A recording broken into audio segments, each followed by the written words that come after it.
Atenção no diagnóstico e no tratamento dos pacientes. Laboratório Plínio Bacelar. Compromisso com a qualidade desde 1942.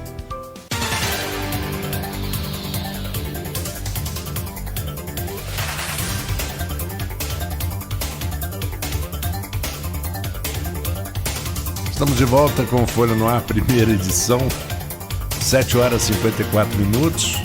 E hoje estamos com o nosso convidado, o professor Jonivan Lisboa, candidato à reitoria da UF. Vamos então, Jonivan, ao tema levantado aqui pelo Arnaldo. A UF é uma grande parceira, mas a reitoria do IFE. Do IFE, oh meu Deus. Reitoria da UF é a Universidade Federal Fluminense, nada a ver. Instituto Federal Fluminense. Tem Olha, gente que confunde. Eu vou aproveitar que Antônio Cleito está nosso ouvinte. Meu ex-aluno. Seu ex-aluno, nosso mestre aí. Tá. Eu vou ficar triste, Antônio. Você tá falando com o Arnaldo, tá falando comigo, porque a gente teve a sorte de ganhar do Palmeiras 3-1. Aí fizeram a montagem com um gatinho e eu mandei para Antônio. Antônio pegou uma pilha. Antônio, desculpa. Peço em público, desculpa você. Ele deve estar assistindo pelo stream, viu que eu tô de verde e branco hoje, deve pensar que foi uma homenagem a ele. Então por isso que ele mandou mensagem pra mim. Maior respeito para o Palmeiras, Tuneco, eu vou dizer sinceramente, sem ironia nenhuma. O Palmeiras do Luxemburgo, embora não tenha vencido o Mundial, é dos grandes times que eu vi jogar na minha vida. Né? Palmeiras Parmalat, né? De Edmundo, Rincon, Evair, Zinho, Djalminha.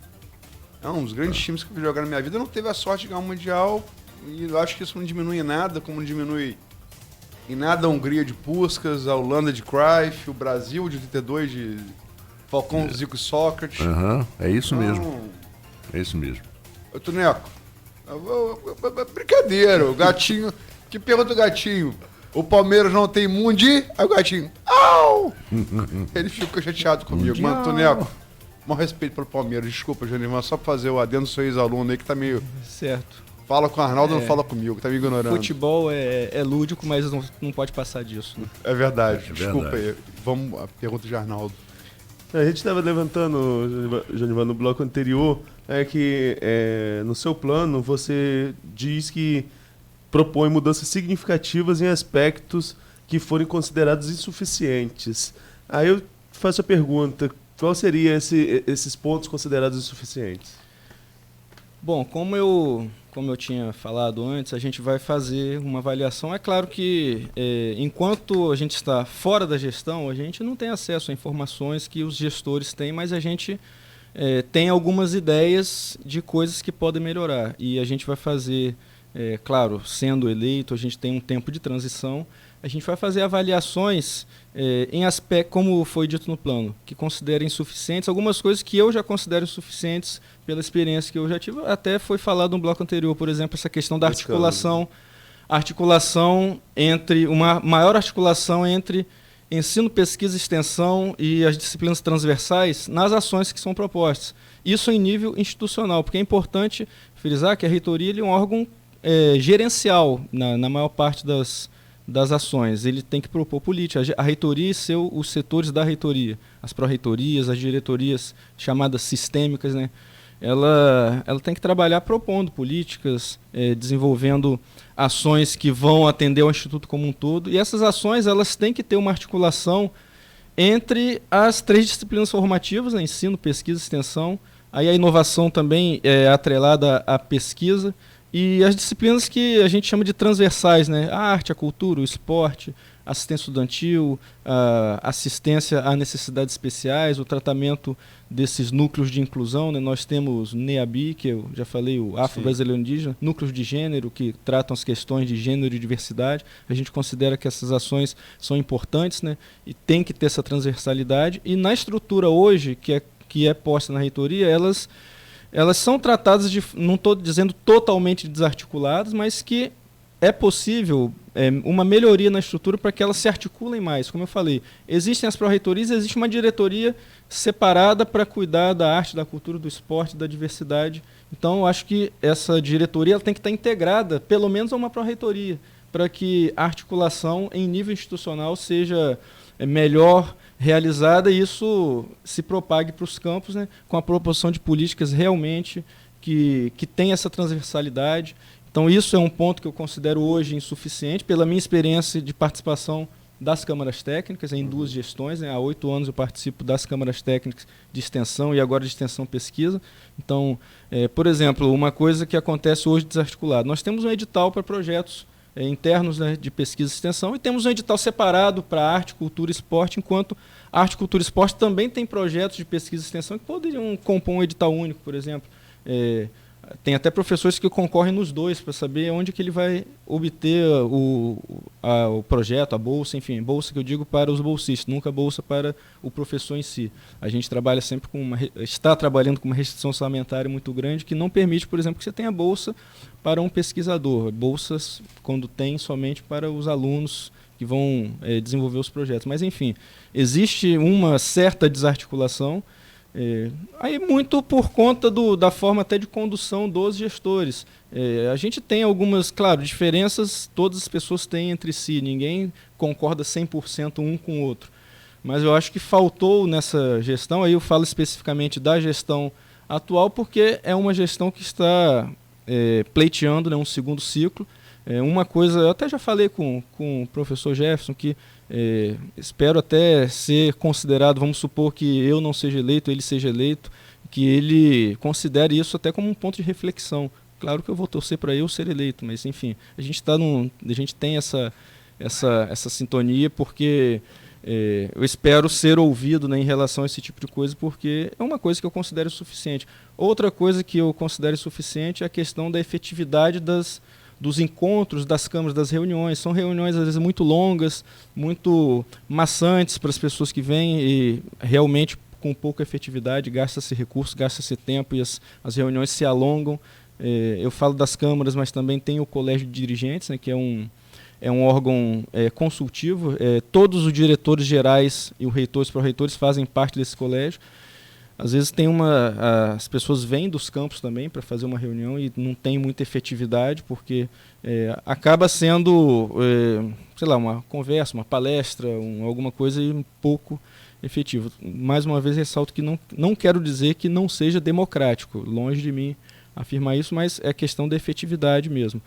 Ações relativas à eficiência da gestão que podem ser melhoradas, você, por exemplo, procurar fazer com que o servidor esteja mais satisfeito com o trabalho. Acho isso uma coisa importante. A satisfação do servidor, ela reflete na satisfação da instituição. Você tem equipes hoje, e eu tenho ouvido isso de vários colegas, eu tenho tentado percorrer alguns setores, né? É claro que para os campos mais afastados a gente tem uma certa dificuldade, uma dificuldade maior, porque envolve viagens mais longas e tal. Mas eu ouço alguns colegas e eles têm muita queixa em relação a determinados setores com equipes de trabalho que não dão conta do volume de trabalho que se tem, muita responsabilidade.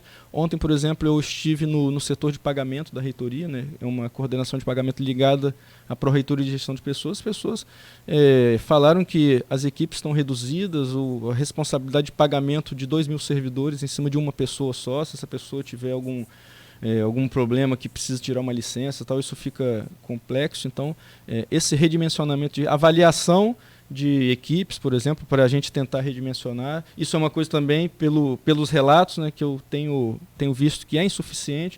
Então, são coisas desse tipo. E outros pontos vão surgir com essa avaliação que a gente vai fazer assim que tiver a transição, assim que a gente estiver com maior pé da situação, mas coisas desse tipo, em relação à parte pedagógica, essa questão da articulação, em relação a rotinas administrativas, nós temos fluxos de trabalho que podem ser melhor definidos, inclusive até agora já se começou um processo de uma definição melhor de fluxo de trabalho, mas eu acho importante a gente avançar muito nisso, porque isso vai refletir em índices de governabilidade, de governança, que eu acho que a gente pode melhorar no nosso instituto. Eu acho importante frisar, por exemplo, de 2009 a 2011 eu estive no MEC, né, num projeto de melhoria dos institutos federais, melhoria da gestão dos institutos federais, e a gente desenvolveu várias ferramentas, eu como membro de uma equipe composta por pessoas especialistas em gestão de projetos. Eu acho importante a gente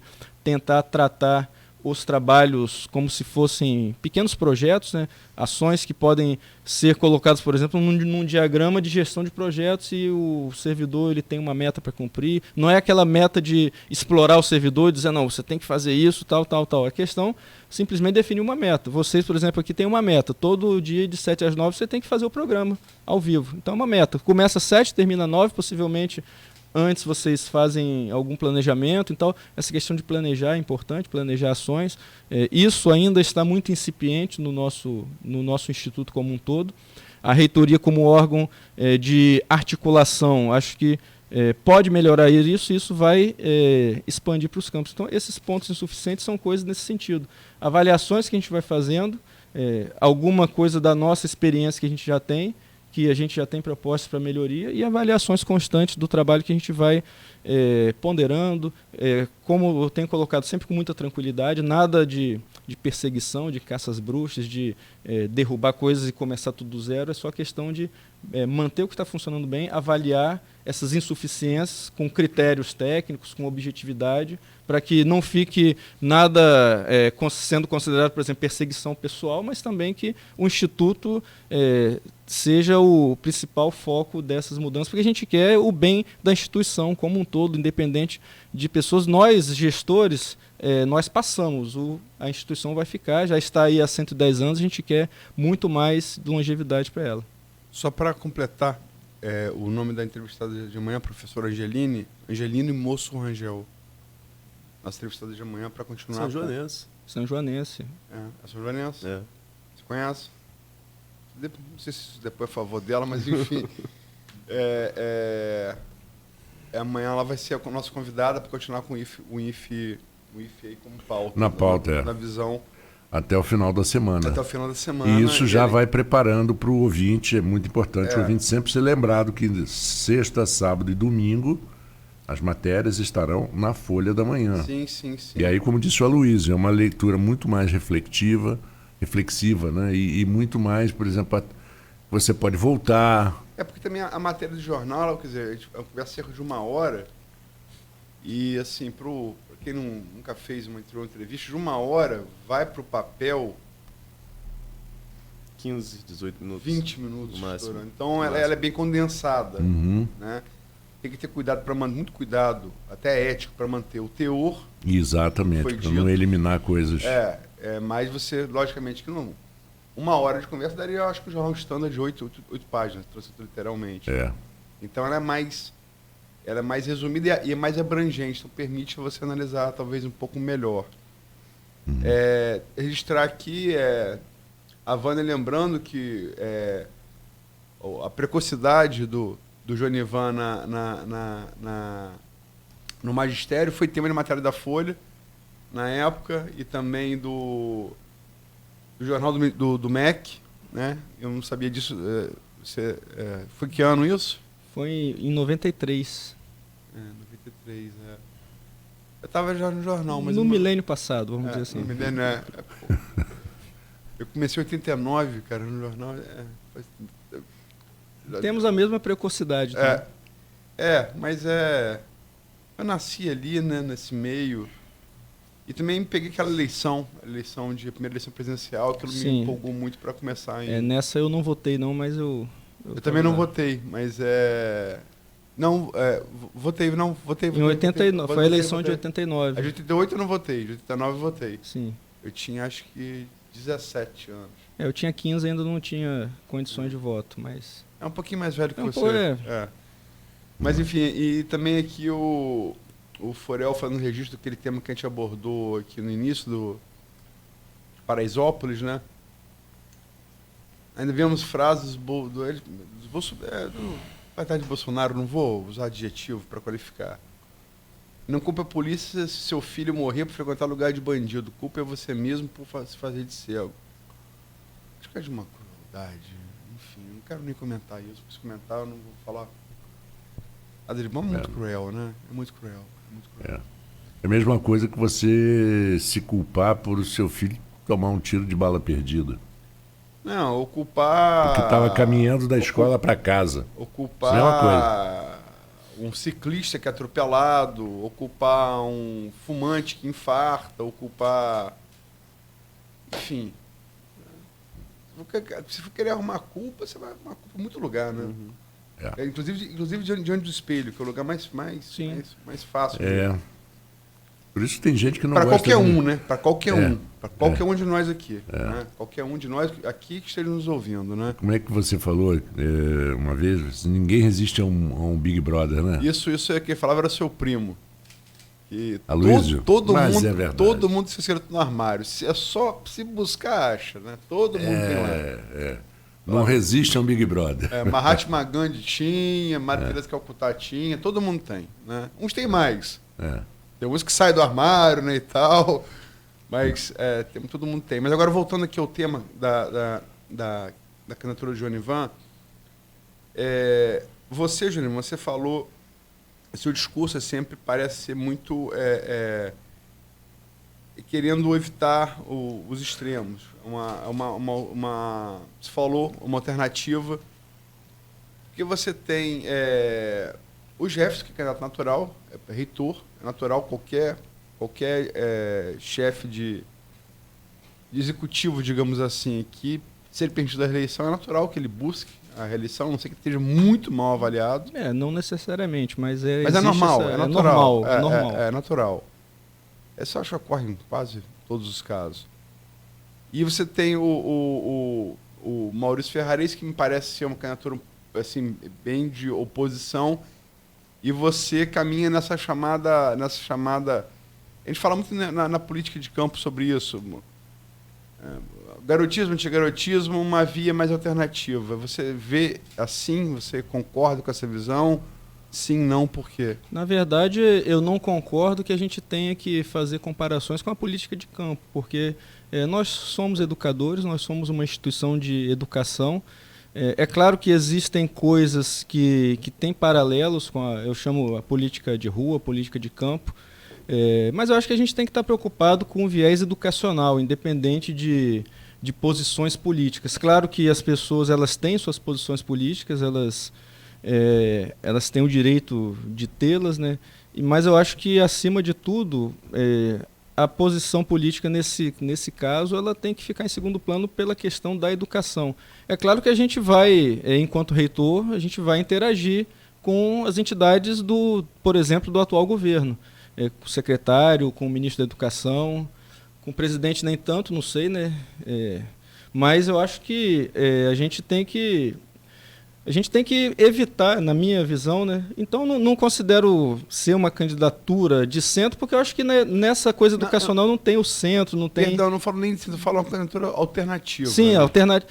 Eu falo alternativa porque... Você fala terceira via, é o que se... Sim, pode, se são dois e eu sou o terceiro, realmente eu posso ser a terceira via, mas não no sentido estrito que é dado pela política de campo. Na verdade, eu tenho falado até nos debates, não sei se você teve a oportunidade de ver algum debate no canal do YouTube, no IFTube, todos os 10 debates que já aconteceram estão lá. E eu tento, na minha linha de raciocínio, e os outros candidatos também, o Jefferson e o Maurício, eles têm a linha de pensamento deles, a linha de condução nos debates. Eu tento manter o debate no nível educacional, porque eu acho que é o que importa para a gente enquanto instituição. Só uma observação? Sim, sim. As redes sociais, hoje tudo é rede social, né? Acho que desde a eleição do Trump em 2016, acho que um pouco antes, acho que... Obama, né? Não, o Obama não era rede social ainda, o Obama era blog. Sim. Rede social era incipiente. Se eu colocar um ponto zero, tá falando da sua formação em matemática, Arnaldo falou da dele, eu cheguei a não concluir, mas eu gosto muito de história, eu cheguei a cursar história e gosto muito de história. Primavera Árabe, né? É o primeiro movimento de massa da história humana. Ele não é parede em nenhum templo religioso, em nenhuma instituição de ensino, em nenhum sindicato, em nenhum quartel militar. Não é causado por nenhum fenômeno natural, peste, fome, seca, guerra, incêndio, nada. É rede social. E é algo significativo. A espécie humana for levar para os Australopithecus aí tem uns 2 milhões de anos, né, para o Homo sapiens tem um pouquinho menos, é a primeira vez que um movimento de massas não foi com isso daqui, né? Celular. E o que você vê na rede social, não estou endossando as visões, tá? Só estou colocando. O Jefferson é acusado de ser petista e de esquerda. O Maurício é acusado de ser bolsonarista, também com as mesmas aspas. Eu acho que isso não é acusação. Não. E você parece, nesse sentido, sim, caminhar por uma via que não está nem lá nem cá. Não estou querendo fazer paralelo da interferência política fora da escola na escola. Mas é como me parece nas redes sociais a coisa está sendo tocada. E nesse ponto você caminharia pelo meio. Você não é identificado nem com uma coisa nem com outra. Na verdade, eu continuo dizendo que para mim isso é irrelevante, porque claro que a gente não tem domínio do que acontece nas redes sociais, mas para a questão educacional, eu acho isso relevante, porque enquanto gestor... Irrelevante, porque eu acho que enquanto gestor a gente vai ter que dialogar com o governante que estiver posto. Então, a nossa representação ela é institucional, como eu falei. As pessoas têm o direito de ter suas posições políticas, eu tenho as minhas, de algumas coisas de não alinhamento com o governo, por exemplo, porque, como você falou, o ministro da Educação ele não tem educação. Ele não sabe separar o estadista da pessoa. Eu acho que a gente tem que... a pessoa tem que ter um mínimo de postura. Mas, enquanto gestor da educação... E hoje eu sou educador, estou na gestão do Campo Centro, mas estou pretendendo o cargo de reitor. Acho que essa posição política tem que ser irrelevante, porque eu acho que um estadista, um governante, seja ele prefeito, ministro, secretário, ele não vai se recusar de sentar com um reitor, qualquer ideologia que seja. Eu acho que a questão ideológica tem que estar acima disso, tem que estar a serviço da instituição. A instituição tem que estar acima de qualquer posição pessoal. O reitor ele tem que ser o servidor mais público, eu estou falando isso, tem que ser o servidor mais público da instituição, porque ele tem que lidar com todos os segmentos, seja da comunidade interna e da comunidade externa. Então, eu continuo insistindo que esse viés político eu não acho relevante nessa situação, porque acho que a gente tem que se preocupar com a questão educacional e a gente vai ter que lidar com todos os espectros políticos em âmbito institucional. Você fala, quer dizer, não dá para... Fala política partidária, porque não dá para dissociar uma eleição de um processo político, né? Não, eu falo de política partidária, como você colocou. A política de campo, vamos dizer assim. Como você está colocando a política partidária, eu estou dizendo que nesse momento, para mim, eu não acho ser relevante. Porque nas redes sociais, vocês devem estar vendo, sim, né? Mas são visões também. Eu acho que as pessoas têm as suas visões, eu acho... Tem direito de manifestá-las. Sim, eu acho... Desde que não seja ofensivo, sim, né? Eu acho que nesse momento, aí, na minha visão... É irrelevante você saber que A ou B ou C são um ou outro. Acho que isso não importa para a questão educacional. Mas você nas redes sociais também faz críticas ao governo federal. Eu falei, já fiz, eu falei. Tem coisas que a gente não aceita até por questão de humanidade. As desumanidades a gente não deve aceitar. Aí, independente de ser governo federal, se não é, enfim, acho que a gente tem o direito de ter essas posições políticas, mas nesse momento não acho isso relevante. E eu acho que não é nem questão, ele quer ficar em cima do muro, nada disso, é questão de... Essa expressão hoje, isentão, né? Mas também não considero, a gente não tem que ser isento. Não estou falando que é. Não, sim, claro. Eu tô falando que a questão educacional tem que ser... A política educacional tem que vir em primeiro lugar nesse ponto. Porque na parte política... política que eu falo é a parte política da instituição. A sua candidatura ela foi meio que surpresa. Até a hora que ele saiu assim... entrevistei aqui Luciano D'Angelo, foi o primeiro diretor eleito ainda na Escola Técnica Federal. Sim, eu era aluno quando ele era o diretor. Aliás, quando ele era diretor, eu era aluno entrei lá em 89 e ele ainda era o diretor. Você pegou o Luciano ainda como aluno? Sim. Enfim, e muita gente contava, o próprio Luciano, falando do Luciano, teve aqui, que o Jefferson seria candidatura única, como tinha sido na passada que ele foi eleito pela primeira vez. Até fiz essa observação até com você mesmo, né? Sim. Porque naquele momento os processos não estavam sendo colocados. As candidaturas só foram inscritas no dia 7 de novembro. O programa que você fez foi bem antes. Eu acho que não é considerar surpresa, mas também as fontes elas podem ter outras visões também. Então o processo interno... Você pode ter várias fontes também. Não, né? Claro, pode ter várias fontes, mas não considero surpresa, mas... a gente estava pensando em alguma alternativa que tivesse esse questionamento em relação a esses pontos que eu falei. Tem coisas que podem ser melhoradas, então eu não considero surpresa. Alguém falou, ninguém acorda num dia, eu quero ser reitor. Ninguém faz isso. Então tem que ter uma base, tem que ter um planejamento, tem que ter um grupo que dê apoio, dê suporte, pelo menos alimente a ideia. Então, essa questão de se pensar que o Jefferson seria candidatura única é só questão de visão, questão de até, por exemplo, respeito ao professor Luciano. Você citou também a professora Guiomar, também, que foi... Você viu como fonte. Que são pessoas muito queridas, minhas inclusive. A gente não lida muito com eles, mas eles devem lembrar um pouco da coisa. Mas... Inclusive, se você me permite, só para lembrar, a professora Guiomar, ela estaria aqui amanhã.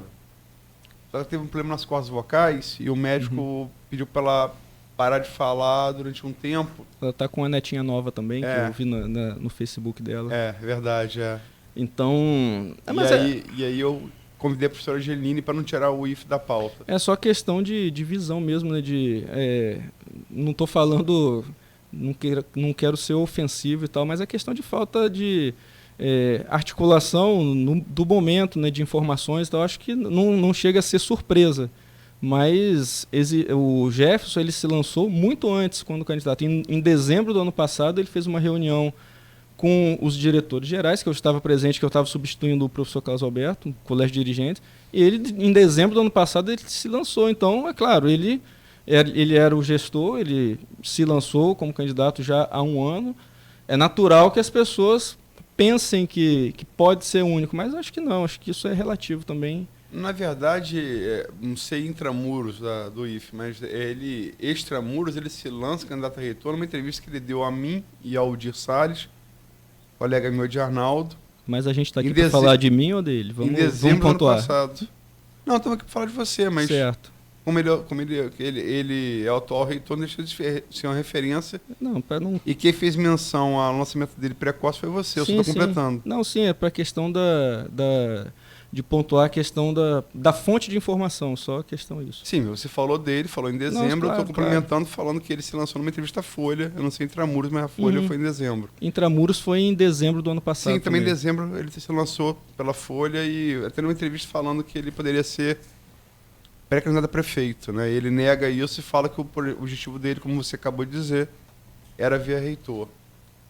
Então vamos lá, vamos reformular a pergunta. Qual seria a grande diferença que você vê da sua candidatura para a candidatura de Jefferson e de Ferrarese?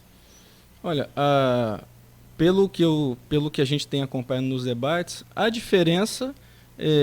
Aí eu vou citar essa polarização que as pessoas insistem em colocar. E os candidatos, eles refutam essa polarização porque, como falei, eu penso assim, os outros pensam assim também. A questão da diferença é basicamente em relação à candidatura alternativa ao que tem hoje. Alguns pontos que eu não concordo em relação a ações e políticas, enfim, articulações.